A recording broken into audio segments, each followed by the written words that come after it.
Gate पर एक cabin था जहां से शनाख्त वगैरह करवाने के बाद उसने कार पोर्च में जा रोकी और मुझे उतरने का इशारा किया।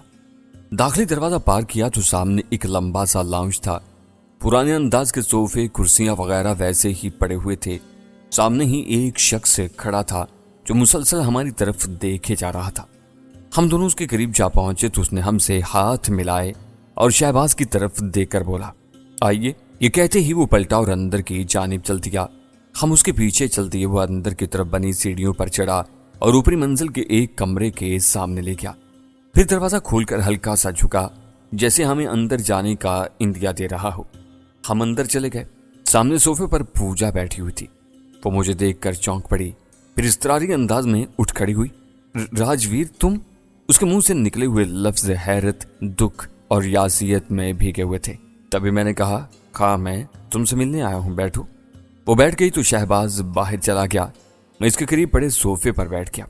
वो मेरी तरफ देखे चली जा रही थी और मैं उसकी जानिब। वो बिल्कुल ही मुरझाई हुई थी। वो कुछ देर तक मुझे यूं ही देखती रही, फिर डुबडुबाई आंखों से भीगे हुए लहजे में हज़ियानी अंदाज में बोली, राजवीर तुमने मुझे मारा क्यों नहीं? इतनी अजियतनाक जिंदगी मुझसे बर्दाश्त नहीं हो रही। सुकून से यहाँ हो, आराम से रह रही हो, इसमें क्या अजियत? मैंने जानबूझकर यूं कहा जैसे वो झूठ बोल रही हो। नहीं राजवीर, हर लम्हा मौत का खौफ, तन्हाई और बेचारगी की जिंदगी मुझे मफलूज कर रही है। मुझे मार क्यों नहीं देते हो? मैं तुम्हें आजाद कर देना चाहता हूँ। अब जिस तरह की आजादी तुम चाहो मैं उस तरह की आजादी तुम्हें दे सकता हूँ। मैंने पुरस्कून लहजे में कहा तो उसने हैरत से पूछा, मैं समझी नहीं, कैसी आजादी? मतलब मैं तुम्हें एक गोली मार दूं और जिंदगी से आजादी, दूसरा यहां से तुम्हें भारत भेज दूं, ये वाली आजादी? एक मरते हुए इंसान के साथ इस तरह का भयानक मजाक करना इंसानियत की तौहीन है राजवीर। उसने जज्बाती अंदाज में कहा, तुम कोई पंडित या अप्सरा नहीं हो जो इंसानियत की बात कर रही हो। जब तक तुम्हें यहां कैद नहीं कर दिया गया तब तक तुम भी दूसरों को मारने ही का काम करती थी। उस वक्त ये तौहीन कहां गई हुई थी? मैंने तंज से ज्यादा हकारत से उसे उसके औकात याद दिलाई। क्या चाहते हो? एक इतला देने आया था। कैसी इतला? उसने भवें उचकाते हुए पूछा। यही कि राकेश वर्मा समेत कुछ दूसरे लोग भी जहां वासिल हो चुके हैं। यह भी कल ही की बात है। मैंने पुरस्कून लहजे में कहा तो उसने मेरी तरफ यूं देखा जैसे मैं दुनिया का सबसे बड़ा झूठा हूं। वो चल में सकते की कैफियत में रही, फिर ससराते हुए लहजे में बोली, ये कैसे मुमकिन है? वो तो लोहे का बना हुआ है ना, तुम्हारी तरह रोबोट है, उसके तो बदन में गोली भी नहीं घुसती है ना? ऐसा ही है, मैंने हकारत से कहा। लेकिन कैसे? उसके लहजे में हैरत से ज्यादा एहतिजाज था। मुझे लगा शायद राकेश वर्मा के साथ उसका जज्बाती ताल्लुक था, इसलिए ऐसी इतला ने उसे शाक पहुंचाया था। तभी मैंने पूछा, तस्दीक करना चाहोगी? हाँ, लेकिन किससे? उसने कहा, मगर मैंने सुनी अनसुनी करते हुए उद्दत का नंबर मिला दिया। बेल जाने लगी तो मैंने स्पीकर ऑन कर दिया। चंद ही लम्हों में उससे राब्ता हो गया। उसने कॉल रिसीव करते हुए पूछा, हाँ पहुंच गए हो खैरियत से? बिल्कुल, और आराम भी कर चुका हूं। तुम सुनाओ, राकेश वर्मा के कत्ल से कोई हलचल तो नहीं हुई? मैंने पूछा। हलचल तो हुई, लेकिन इन्हें समझ में नहीं आ रहा कि इस जगह ये काम किसका है। ये समझ आए तो वो कुछ करे ना, उसने कहा। समझ आए या नहीं, तुम्हारा रास्ता तो साफ हो गया, मैंने कहा। अभी इतना आसान भी नहीं, लेकिन मैं संभाल लूंगा, उसने सुकून से कहा। तो मैंने तेजी से कहा, ओह हाँ याद आया, लुधियाना में एक बूढ़ा है राम टकेत, वो भी धरती का बोझ है, इन्हीं का साथी है। तुम्हें सुनकर खुशी होगी, वो रात ही खोल लुढ़का दिया क्या है साला, वो भी एमएलए के ख्वाब देख रहा था, उसने कहा और क्या लगाकर हंस दिया। चल ठीक है, रखता हूं, मैंने कहा और फोन बंद कर दिया। मैंने पूजा के चेहरे की तरफ देखा जो धुआं धुआं हो रहा था। उसकी आंखों में वहशत के बजाय दुख तैरने लगा। कुछ देर बाद उसने जोर से आंखें बंद कर ली जैसे अपने अंदर की तकलीफ को बर्दाश्त न कर पा रही हो। मैंने उसे कोई बात नहीं की, उसे ऐसी ही कैफियत में रहने दिया। चंद मिनट यूं ही गुजर गए तो वो बोली, मेरा तो सब कुछ खत्म कर दिया तुमने, अब बताओ कैसी आजादी चाहती हो? मैंने उसकी बात नजरअंदाज करते हुए कहा तो वो बोली, मैं तुम्हारी कैद ही में हूं राजवीर, फैसला आजाद लोगों से लिया जाता है, कैदियों से नहीं। मुझे आजाद करो और फिर इसी तरह फोन पर पूछना, उसने इंतहाई जज्बाती अंदाज में कहा। तो मैंने क्या लगा दिया, ये चांस मैं तुम्हें पहले दे चुका हूं, खैर तुम नहीं चाहती हो तो। मैंने कहा और पिस्टल निकाल लिया। पूजा का रंग फक हो गया था, उसे अपनी मौत दिखाई देने लगी थी, उसकी आंखों की पुतलियां कपकपाने लगी थीं। तभी वो तेजी से बोली, मुझे भारत भेज दो। तुमने फैसले का खो दिया है मेरी जान, मैंने सर्द लहजे में कहा। अब कह रही हूं ना, उसने कहा। चल फिर बता, यहाँ तुम लोगों का बड़ा कौन है जो सारे खेल के पीछे है? मैंने उसे कभी नहीं देखा, लेकिन राकेश वर्मा से कई बार सुना है कि वो यहाँ का बहुत बड़ा बिजनेसमैन है। बज़ाहिर इसे बिजनेस के सिवा कोई काम नहीं है, लेकिन वो यहाँ हर शोबे में अपना तसल्लुत चाहता है। वो कामयाब भी है, उसकी यही कमजोरी है, इसीलिए वो हमारे साथ है। क्या नाम है उसका? मैंने खुद पर काबू पाते हुए पूछा। चौधरी बदरुद्दीन, उसने धीमे से लहजे में कहा। फिर थोड़ी देर बाद उसके बारे में जो जानती थी वो मुझे बताने लगी। ये बंदा जैसे ही ठिकाने लगा तुम्हें भी भेज दिया जाएगा। मेरी बात सुनो, उसने मेरी बात को काटते हुए कहा। सुनाओ, मैंने कहा तो वो मिन्नत भरे लहजे में बोली। मुझे जाने दो, मैं थक गई हूँ। मैं अब ये सब छोड़ देना चाहती हूँ, छुप कर बाकी जिंदगी गुजारना चाहती हूँ। मेरी दौलत जो अब तक मैंने बनाई है वो सब ज़ाया हो जाएगी। प्लीज प्लीज तुम्हें अपने खुदा का वास्ता मुझे जाने दो। तुम्हें पता है मैं जो वादा करता हूँ पूरा करता हूँ। तुम्हें भी जाने दूंगा, बस जरा कन्फर्म हो जाए। मैं जानती हूँ कि इसके बारे में कोई सबूत नहीं मिलेगा, और तुम्हें ऐसा कोई सबूत तलाश करने में न जाने कितना अरसा लग जाए। ये कोई 1-2 दिन की बात नहीं है, वो मैं देख लूंगा। मैंने बेपरवाही से कहा तो वो बोली, राजवीर मैंने तुम्हें पहले भी मना किया था और आज भी रोक रही हूँ। इस खेल में मत पड़ो प्लीज, ये तुम्हारे बस का नहीं होगा राजवीर।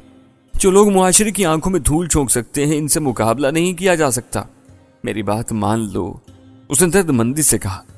क्यों नहीं किया जा सकता मुकाबला, और तुम मना क्यों कर रही हो?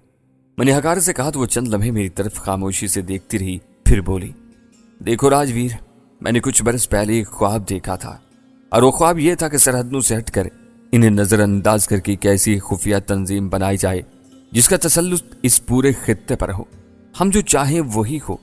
तुम हमेशा मुझसे सवाल करते थे ना कि मैं दोहरी चाल क्यों चलती हूँ। हाँ, ये सवाल अब भी है। मैंने कहा, इसलिए कि हम अंदर ही अंदर से कल्याण जी को खत्म करके अपने लोग ला रहे हैं।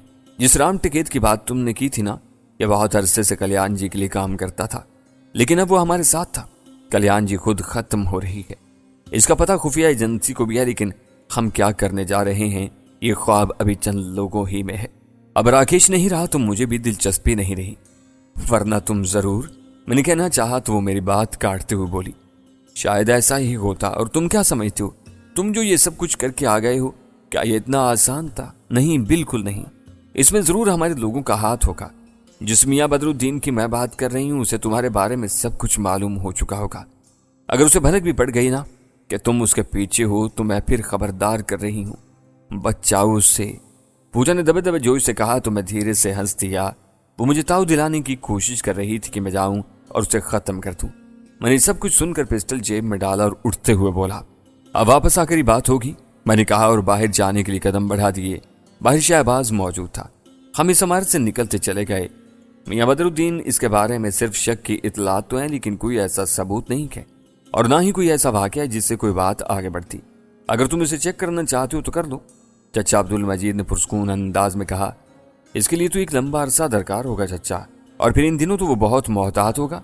मैंने कहना चाहा तो वो बोले, यही ना, देखते हैं उसे, कहीं ना कहीं तो गलती जरूर करेगा।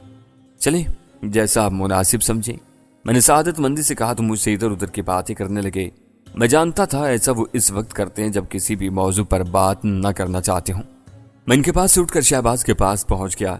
वो को फाइल पढ़ने में मसरूफ था। मुझे देखते ही फाइल उसने एक तरफ रख दी, फिर बोला, सुना क्या कहा उन्होंने? शायद वो इसमें दिलचस्पी नहीं ले रहे। मैंने आम से लहजे में कहा तो वो चंद लम्हे सोचते रहने के बाद बोला, तो फिर तुम्हें भी इसमें दिलचस्पी नहीं लेनी चाहिए। जितना हो सके अपने आप को रिलैक्स करो। जितना तुमने खुद को रिलैक्स कर लिया उतना ही बहुत है। अगर ऐसा है तो मुझे सुकून ही करना चाहिए। मैंने सुकून ही से कहा, तो बस फिर मसला क्या है? ये कहकर उसने चंद लम्हे सोचा, फिर बोला, तुमने इस पूजा का जो भी फैसला करना है करो, उसे आजाद करो। मैं समझता हूं तुमने उसका बोझ लिया हुआ है। इसके साथ इतना कुछ कर दिया है कि अब कुछ भी करने के काबिल नहीं रही। इसके अंदर चिप डाल दी गई है। अगर वो कुछ भी करेगी तो हमें मालूम हो जाएगा। और मामा चिप बोल कर तो नहीं बताएगी ना कि उसने क्या प्लान किया है, या वो क्या साजिश करने जा रही है, या फिर किसको क्या मालूमात दे रही है, या वो। मैंने जज्बाती अंदाज में कहना चाहा तो उसने मुझे टोक दिया। फिर सुकून से बोला, देख मेरी बात सुन, हमारा यह मसला ही नहीं है। पूजा के बारे में तुमने फैसला करना है करो, नहीं कर सकते तो बता दो, हम उसका फैसला कर देते हैं। एक छोटी सी बात को तुमने इतना बड़ा बोझ बना लिया है। ओके, अगर तुमने उसके बारे में फैसला करना हो तो क्या करोगे? मैंने पूछा तो वो सुकून से बोला, मैं इसे आजाद कर दूंगा अपने किसी बंदे के एवज। तो कर दो, मैंने कहा तो उसकी आंखें चमक उठी। वो ज़ेरे लब मुस्कुरा दिया, फिर तस्दीक करते हुए पूछा, क्या तुम वाकई ये चाहते हो कि मैं उसे आज़ाद कर दूं? तुम्हें कोई एतराज़ तो नहीं होगा? बिल्कुल भी नहीं। कल्याण जी का खात्मा तो हो गया, लेकिन इसकी सूरत अब नई बन गई। नाम बदल जाने से कुछ नहीं होता, कुछ नया बन जाता है। चाचा सच कहते हैं, ये सिलसिला तो चलता ही रहेगा, हम खत्म हो जाएंगे। मैंने मुस्कुराते हुए कहा तो कहका लगाकर हंस दिया, फिर बोला, यही बात मैं तुम्हें कब का समझा रहा हूँ। चल छोड़, शाम होने वाली है, घर चलते हैं। आज थोड़ा वक्त अपने घर वालियों को भी दे देते हैं। चल उठ, मैंने कहा और हम वहां से निकल पड़े। वो शाम हमने घर में गुजारी, अच्छा सा डिनर किया, गपशप चलती रही। रात गए तक हम लाउंज में बैठे जागते रहे। रात का पिछला पहर था, मैं सोने की कोशिश में था जब मेरा फोन बज उठा।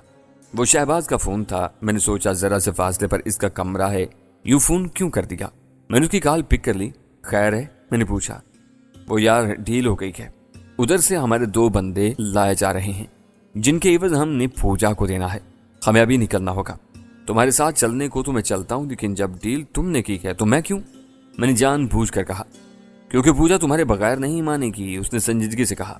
ओके चल निकलते हैं, मैंने कहा और बेड से उठ गया।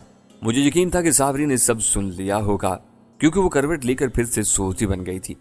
मैं तैयार होकर बाहर निकल आया। तकरीबन 1.5 घंटे बाद हम फिर से उस इमारत में मौजूद थे जहां पूजा को कैद किया गया था। इसी तरह सीढ़ियां चढ़कर हम कमरे में गए तो पूजा एक बेड पर लेटी हुई थी। मैंने नाइट बल्ब की रोशनी में देखा, वो दरवाजा खुलने की आवाज से बेदार हो गई थी। मैंने ज्यादा रोशनी के लिए बल्ब रोशन किया तो वो उठ बैठी। इस वक्त उसने मेरी तरफ देखते हुए कहा, पूजा जब से मैं यहां से गया हूं ना, एक बात मुझे परेशान कर रही थी। ऐसी कौन सी बात है? उसने हैरत से पूछा। यही कि अगर तुझे छोड़ना ही है तो फिर मैं तेरा एहसान क्यों लूं? किसी शर्त पर तुझे क्यों छोड़ूं? अगर तुझ पर रहम करना ही है तो तुझे बिना किसी शर्त के छोड़ा जाए, वरना गोली मारकर किस्सा खत्म ही कर दिया जाए। ये तेरी मर्जी है राजवीर, उसने रूहान सा होते हुए कहा। शायद उसका गला रुन गया था, तभी मैंने उसकी आंखों में देखते हुए कहा, चल उठ, मैं तुझे सरहद पार करवा दूं। सच कह रहे हो या मुझे गोली मारने के लिए बाहर ले जा रहे हो?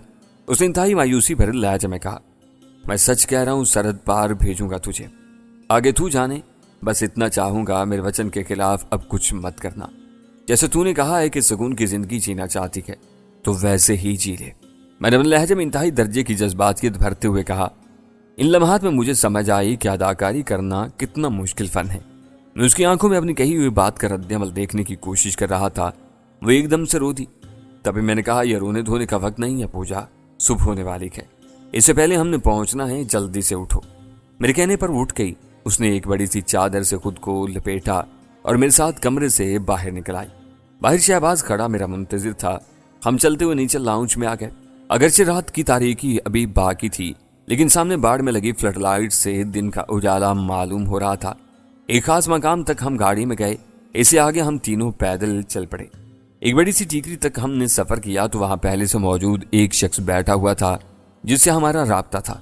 हमें देखते ही उसने सरहद पार राब्ता किया। थोड़ी देर इसी कशमकश में गुजर गई, यहाँ तक कि सामने से पूजा को भेज देने का कहा गया। लो पूजा जाओ, मैंने उसकी तरफ देखते हुए कहा।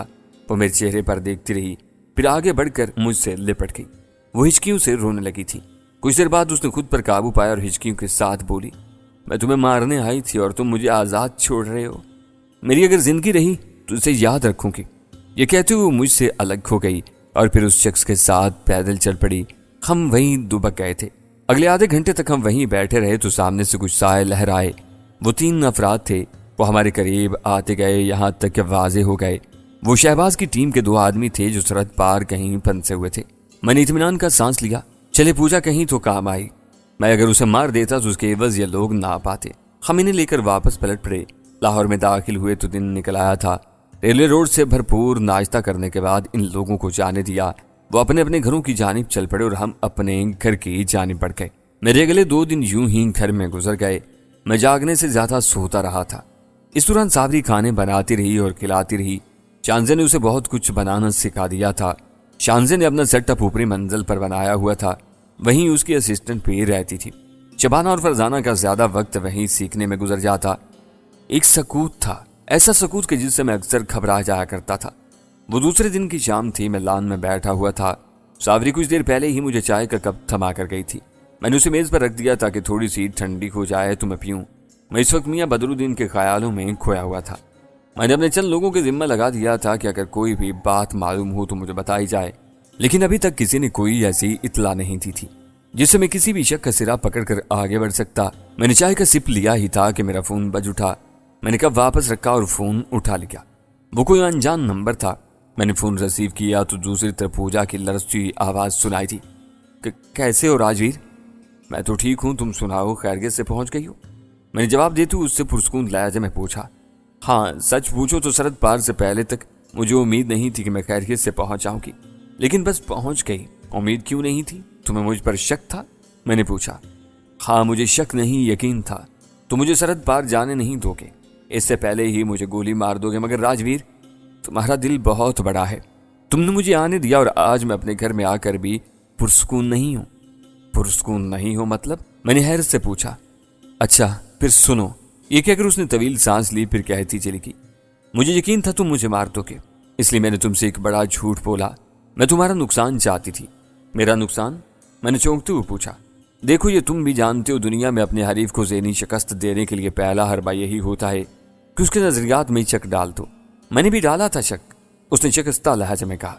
कुछ बताओगी भी या ऐसे ही बातें करती रहोगी? मैंने तहम्मुल से कहा। वही बताने के लिए ही तो फोन किया है तुम्हें। तो फिर बताओ, मैंने काफी हद तक सख्ती से कहा। तो वो बोली, मियां बदरुद्दीन, वो एक मुहब्बे वतन है। मैंने तुम्हारे दिमाग में शक डाल दिया, ऐसे ही नई राह पर डाल दिया ताकि तुम भटक जाओ।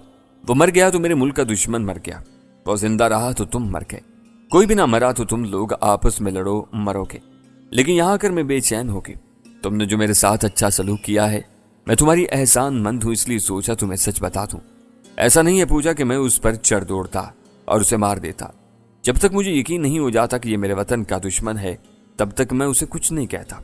मैंने जज्बाती लहजे में कहा।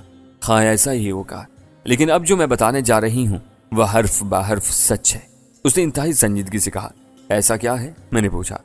तुम्हारे चोलिस्तान में कुछ लोग लांच हो गए हैं, खासे मजबूत और अच्छे तरबियत याफ्ता हैं।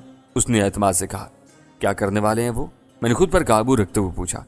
इन्होंने वहां क्या करना है इसकी तफसीलात तो मुझे भी मालूम नहीं। हाँ, मगर पता चला तो तुम्हें जरूर बताऊंगी। ये इतला पक्की है? उसने जोर देते हुए कहा। तो मैंने फिर पूछा। मैंने मान लिया कि ये इतला पक्की है, लेकिन क्या ये पता है कि वहां कहाँ होंगे वो लोग? कोई अता पता, कोई थोड़ी बहुत मालूमात? नहीं पता, लेकिन खोज में मैं जरूर रहूंगी, और ये तुमसे वादा है, कम अज कम अब तुम्हारे साथ झूठ नहीं बोलूंगी। उसने जज्बाती लहजे में कहा। तुम्हारा शुक्रिया पूजा, तुमने मुझे बता दिया, वरना उनका तब पता चलता जब वो कोई ना कोई बड़ा नुकसान कर चुके होते। मैंने उसका मान रखने के लिए कहा। एक मजीद ऑफर है तुम्हारे लिए, अगर तुम बहुत ज्यादा दौलतमंद बनना चाहते हो तो। उसने ठहरे ठहरे अंदाज में कहा।